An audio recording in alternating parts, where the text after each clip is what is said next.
hello friends এই যে দেখুন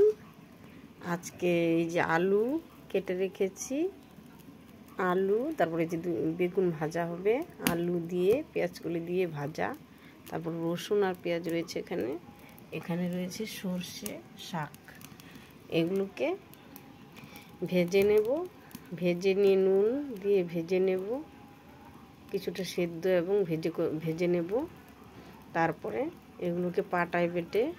শুকনো লঙ্কা তেলে ভেজে মাখিয়ে নেব সরষের তেল দেব লবণ দেব ভর্তা বানিয়ে নেব এখানে এই যে ভাত